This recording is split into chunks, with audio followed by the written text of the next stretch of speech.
भवसागर में डूबती नैया का, भवसागर में डूबती नैया के ये सब पतवार हैं। जीवन सफल बनाने वाले केवल पंच सकार हैं।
प्रातःकाल और सायंकाल, जब प्रातःकाल रात दिन में मिलता है तो एक क्षण ऐसा समय होता है जो न दिन होता है न रात। ऐसे ही शाम को दिन से जो रात मिलती है तो एक समय इतना होता है कि वो न दिन होता है न रात, जिसे संधि बेला कहते हैं। इस संधि बेला में ऋषियों ने बड़ा खोज करके समय दी है कि हम इस समय बैठे उस परमात्मा से संधि करें, मेल करें, मिलाप करें, तो हमारा जीवन सुदूर बढ़ता चला जाएगा। हमारे अंदर जो भी कुंठा है, जो देखिए परमात्मा ज्ञान का भंडार है, उससे जितना हम ज्यादा बैठेंगे उसके पास मिलेंगे, हमारे ज्ञान की वृद्धि होती चली जाएगी। इस प्रकार से ये दोनों समय हमको करना चाहिए। और आपको बताएं, जितने भी आसमानी व्यक्ति हैं आप देख लीजिए, इस प्रकार का जो हवन करते हैं और प्रातःकाल का यज्ञ करते हैं, ब्रह्मयज्ञ, पैसे की कमी नहीं है, सब धन दान से परिपूर्ण है। तो हम देख रहे हैं कि धन दान संपत्ति हमें कहाँ प्राप्त होगी? अरे जिसके पास होगी वही तो देगा, परमात्मा के पास सब कुछ है। इसलिए आइए उस परमात्मा की आराधना हम सुबह और शाम दोनों टाइम किया करें।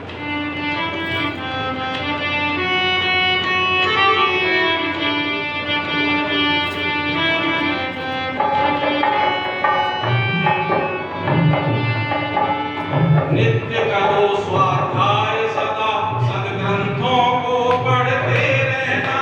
नित्य करो स्वाध्याय,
शोध करके ग्रंथों की रचना है।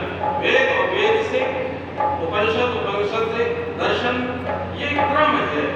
इनमें आप बैठे, इनको सुने, एक ऋषियों के साथ बैठ जाएंगे तो आपका जीवन सफल हो जाएगा। मैं अपने जीवन की घटना बताता हूँ।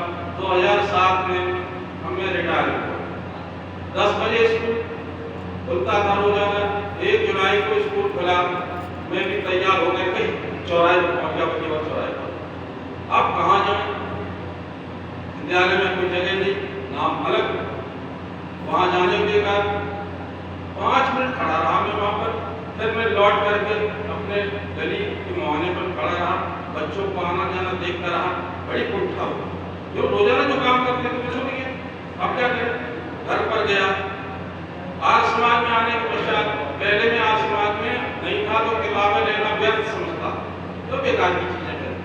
लेकिन जब से आया तब से चारों वेद, 6 शास्त्र, 11 उपनिषद हमारे घर पर, और भी विद्वानों की पुस्तकें। जाकर के एक पुस्तक उठा ली बेटा, और उठा करके हम उसके साथ बैठे, ऋषि के पास बैठे, बातचीत होने लगी, अध्ययन होने लगा। आज तक मुझे ये महसूस नहीं होता कि हम रिटायर, और हमारे साथी तो नहीं रिटायर हुए, दूसरे साल खत्म हो गए साहब, पता नहीं लोग कहाँ से गए। तो स्वाध्याय कौन हो, जो ऋषियों विद्वानों आज ग्रंथों का स्वाध्याय होगा तो कुछ पल्ले पड़ेगा। कहानी के समय में कुछ न रखा है, इसलिए कहा है कि हम रोजाना स्वाध्याय करें। क्योंकि देखिए, हमारा शरीर 2 प्रकार का है तो 3 प्रकार का, लेकिन 2 से मतलब है। एक तो हमारा ये स्थूल शरीर है। इस स्थूल शरीर का भोजन, ये जितना भी अन्न औषधि इतना है उसका, उससे उसे खाएंगे टाइम टू टाइम, तो हमारा शरीर स्वस्थ हो जाए। और दूसरा, इस स्थूल शरीर को चलाने वाला एक सूक्ष्म शरीर होता है, जिसमें 4 मुख्य हैं, मन, बुद्धि, चित्त और अहंकार। इसका भोजन अलग है, इसका भोजन अलग है। हम बहुत अच्छे अधिकारी हो गए, बहुत अच्छा पैसा मिलता है, हम रोजाना रोटी चाटते हैं, सब बातें करते हैं, लेकिन हम इस मस्तिष्क को तो भोजन देते नहीं। बड़े बड़े ऊंचे पदों पर रहने वाला, जीवन में सर्विस किए, हमारे यहाँ से विज्ञान पढ़ाने वाले हैं, आज भी पत्थर से खोपड़ी रगड़ते हैं, क्योंकि उन्होंने इस शरीर को, जो सूक्ष्म शरीर है, उसको भोजन दिए। जब भोजन नहीं दिए तो कुंठित हो गया, वो भी अनपढ़ा हो गया। जहाँ अनपढ़ खड़ा हुआ है, वहीं पर पढ़ा लिखा MSc, BSc, बच्चों को रसायन विज्ञान, जीव विज्ञान, भौतिक विज्ञान पढ़ाता रहा जीवन भर, और आज भी पत्थरों से सरल रहा। क्यों? क्योंकि उसने उस सूक्ष्म शरीर को दिया। तो हमको चाहिए कि हम अच्छा भोजन भी करें शरीर के लिए, और बहुत स्वस्थ विचारों वाले पुस्तकों को पढ़ें, तो हमारे मस्तिष्क को भोजन मिलेगा, तो हम स्वस्थ रहेंगे। ये आसमान की देन है, ये हम भी आज कहीं घंटा बजाते हैं। हम तो ऋषि ध्यान को धन्यवाद करते हैं आसमान में आने पर, हमको जिन्होंने हमको वहाँ लाए थे। हमको इसमें डर लगता था आने में, ये तो ब्राह्मणों की सुनता है, हमें कौन घुसने देगा। लेकिन जब से आया हूँ, भगवान के पास ही ईश्वर ने ऐसी बुद्धि दी, इन्हीं में विचरण करता हूँ। तो कहते हैं आनंद आता है कब, जब हमारा मन स्वस्थ, हमारा आंतरिक चीजें स्वस्थ होती हैं। तो आइए हम लोग उस परमात्मा की आज्ञा के अनुकूल चले, सत्संग का अध्ययन करें। अच्छी संगत करो हमेशा, ये सत्संग सिखाता है।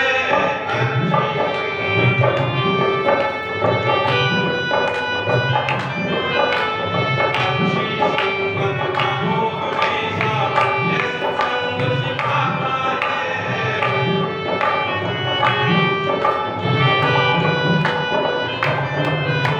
सत्पुरुषों की संगत से जीवन कुंदन हो जाता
होता है। हिंदी में एक बहुत विशेषता है कि अपना शब्द है, अपना अर्थ स्वयं रखता है। सत्य जो तीनों कालों में सत्य, सत्य काल तीन प्रकार के होते हैं, भूत और वर्तमान। इनमें जो परिवर्तन हो जाता है सब दो प्रकार का होता है, एक तो परिवर्तनशील होता है, एक अपरिवर्तनीय होता है जो कभी बदलता नहीं है। तो इस प्रकार से न बदलने वाला तो परमात्मा है, उसके नियम है, आज भी नियम है। कल से बताया जा रहा रोजाना इस सृष्टि में सब प्रकार का कार्य होता है नियम से चल रहा। तो ये नियम भी जो है वृद्ध सत्य है, कभी बदलने वाले नहीं है। और सत्य तो जो बदलने वाला होता है। भौतिक अभी हम भजन गा रहे हैं, सुना रहे हैं, और थोड़ी देर बाद हम इस चीज को छोड़ दें, वहां बैठ जाएंगे, तो ये बदल गया। क्या हम थे नहीं यहाँ पर है, लेकिन इसके बाद हम वहां रहेंगे, यहाँ दूसरा कोई आएगा, ये चेंजेबल है। तो इस प्रकार से ऐसे सत्संग करना चाहिए जहाँ वो हमारी बुद्धि का परिष्कार हो, सफाई हो, उसका गंदापन निकल जाए, अंधविश्वास निकल जाए, हमारे अंदर ज्ञानता जो भरी हो निकल जाए। ऐसा सत्संग करें तभी हमारा लाभ हो। संयम से काबू में होते सदा इंद्रियों के घोड़े।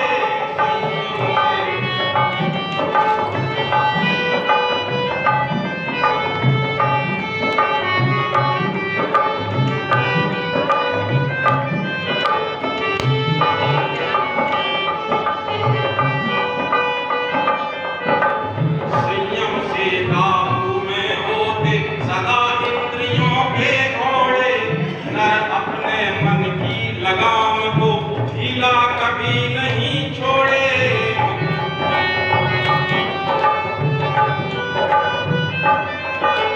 नर अपने मन की लगाम को ढीला कभी नहीं छोड़े।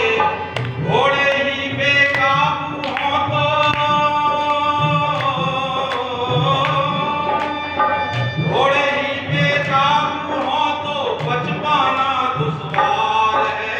घोड़े ही बेकाबू हो तो बच पाना दुश्वार है।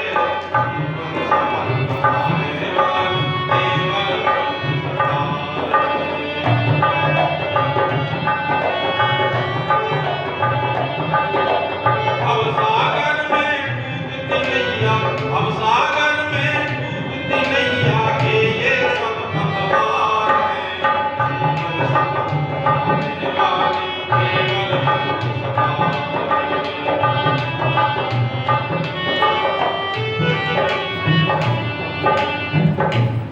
मोटरसाइकिल चला रहे, अब तो थोड़ा उसमें आ गए कि कितने हॉर्स पावर के इंजन, हॉर्स पावर से ही इंजन की ताकत नापी जाती है। तो घोड़े अगर बेकाबू, हमारी इंद्रियां जो हैं ये घोड़े हैं, बुद्धि, लगाम, मन काटने वाला, तो ये सब हम अगर स्वच्छंद छोड़ देते हैं तो एक्सीडेंट निश्चित होगा, बचने से। लेकिन क्या है, हम गलत रास्ते पे चले जाएंगे। हमें कोई अच्छा बताता है ये रास्ता भैया तुम आओ हमारे सत्संग में आएगा, बहुत सी भूल होती है, हम उधर चले जाएंगे। जब हमें सही रास्ता नहीं मिलेगा तो हम गलत रास्ते में चले जाएंगे, और तब पता लगेगा जब हम बिल्कुल मिट जाएंगे। देखिए रेखा गणित में सर्कल होता है पूरा, उसका एक केंद्र बिंदु होता है। केंद्र से परिध को मिलाने वाली जो त्रिज्या होती है वो एक होती है। एक दूसरी त्रिज्या 5 अंश कोण पर आप मिलाइए, उस त्रिज्या से दूसरी त्रिज्या परिध पर 5 अंश का कोण बने उसे मिलाइए। तो जब मिलाएंगे तो जहां केंद्र है वहां से दोनों रेखाएं बिल्कुल साथ साथ चलती हैं, कोई फर्क नहीं पड़ता। और जब जाकर परिधि पहुंच जाती है तो बड़ा अंतर हो जाता है। बस यही हमारे जीवन का, हम समझ ही नहीं पाते कि हम सही रास्ते पे हैं या गलत रास्ते। गलत रास्ता तब पता लगता है जब हमारा सब कुछ मिट जाता है, हम ऐसी जगह पहुंच जाते हैं पर वापस नहीं हो पाते। इसलिए बहुत सचेत होकर कहा या नेकी बदी वो दो रास्ते हैं, गौर से सुन ले। यहाँ नेकी और बदी दो रास्ते हैं, गौर से सुन ले। तुझे जिस मंजिल पर जाना वो अपना रास्ता चुन ले। अगर रास्ता चुनना है तो आसमान के पास आइए, सत्य रास्ता बताया जाएगा। इसलिए हमको जानना चाहिए हमारी इंद्रियां क्या है, हमारा मन क्या है, हमारी आत्मा क्या है, परमात्मा क्या है। आत्मा कहाँ रहती है, शरीर कहाँ रहता है। कल हमारे स्वामी जी ने बहुत अच्छी बात बताई कि हमारे शरीर में द्वंद्व है, दो चीजें। पूरी इंद्रियों के जितने भी इंद्रियां सबके नाम दो अक्षरों में है, नाक, कान, आंख, मुंह। मैंने आज विचार किया स्वामी जी, हृदय एक शब्द है, हमारा हृदय वो 3 अक्षरों से बन रहा है। और सोचा ये हृदय ही 3 अक्षरों का क्यों?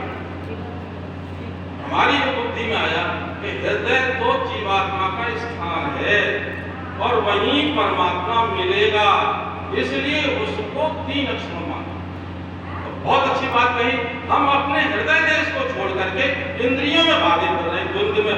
द्वंद्व माने होता है लड़ाई, दो व्यक्तियों में लड़ाई, दो विचारों में लड़ाई। हम इस विचार को देखें सुने, इस विचार को देखें सुने या चले, इन दो विचारों में पछड़ा पड़ा हुआ, तो हम कभी इधर जाते हैं कभी इधर जाते हैं। तो इस प्रकार से हम एक रास्ता चुने, कब चुने जो हमारे बताने वाला और प्रमाणित होना चाहिए वेद से, इस प्रकार से हमारा जीवन चल सकता है।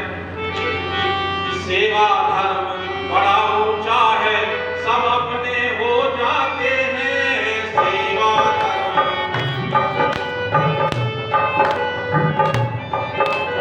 सेवा धर्म बड़ा ऊंचा है, सब अपने हो जाते हैं।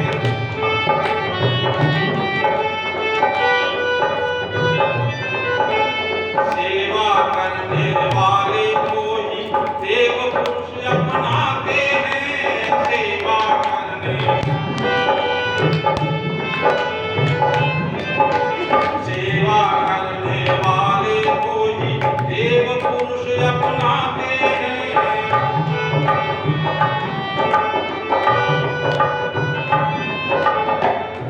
किसी की आप सेवा करने लगो, तो सेवई में तो मेवा बताई गई। कोई विद्वान आता है, समय से खाना पीना टाइम से, उसको जल काम कर, तो वो प्रसन्न होता है। प्रसन्न होकर क्या कहता है, क्या देता है? ज्ञान देता है, रास्ता बताता है, समझदारी की बात बताता है, ऐसे चलो बेटा, ऐसे चलो। तो हमको सेवा ही से प्राप्त होगा। और जो कहो कि सेवा हम ना करें, सेवा कौन नहीं करना चाहता है? जो दम्भी होता है, घमंडी होता है, कहता हमारे समाज में कोई है ही नहीं, हम सेवा क्यों करें, हमारी सेवा करो। लेकिन नहीं, सेवा आप देखिएगा, राम से पहले हनुमान जी को कहता हूँ। हनुमान को क्यों मानते भाई? हनुमान कोई राजा थे, एक उनके सैनिक थे और वो हमेशा खड़े रहते थे, राम जी की आज्ञा होने के पहले तक पर खड़े, आप आज्ञा करिए हम चलते। और क्यों? जब उन्होंने अपना मान दमन कर दिया, मान को हटा दिया, तब हन कर दिया, समाप्त कर दिया, तब हनुमान बने। सेवा इतना, आज उनको देखिएगा सबसे ज्यादा उनकी आराधना की जाते करते लोग, तो हनुमान जी की सेवा। आप सोचिए, हनुमान तो हम बने, हम कब बनेंगे? जब हम सेवा स्वीकार करेंगे। सेवा धर्म से बड़ा ऊंचा है, सब अपने हो जाते हैं। सेवा धर्म बड़ा ऊंचा है, सब अपने हो जाते हैं।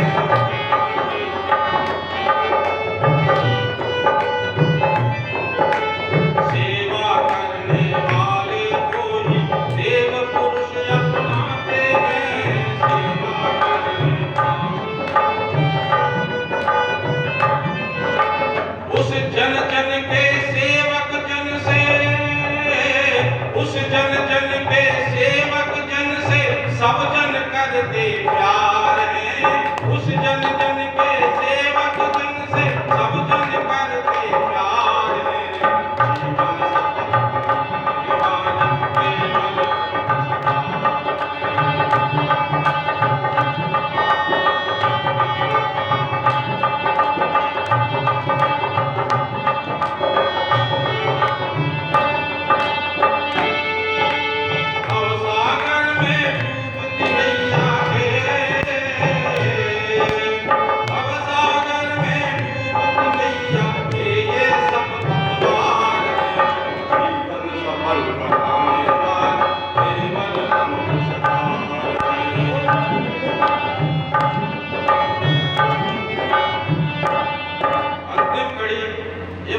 है कि जो इन 5 सकारों के आधार पर संध्या, स्वाध्याय, सत्संग, संयम, इंद्रियों का संयम सब गड़बड़ कर देता अगर संयम नहीं, और फिर सेवा भाव, चारों को जब अपनाएंगे तब सेवा भाव उत्पन्न होगी।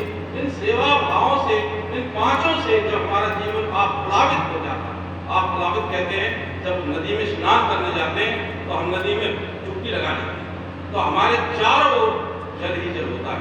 जल माने आनंद, तभी हम आनंद से विभोर होंगे, आनंद प्राप्त होगा जब हम पूरी डुबकी लगा।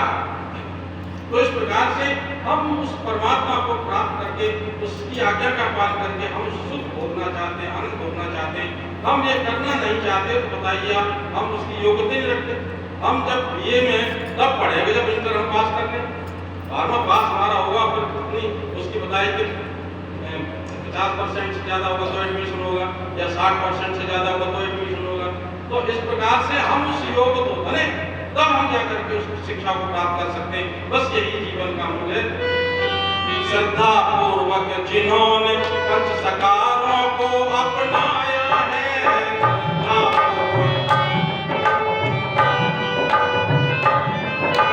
श्रद्धा पूर्वक जिन्होंने पंच सकारों को अपनाया है,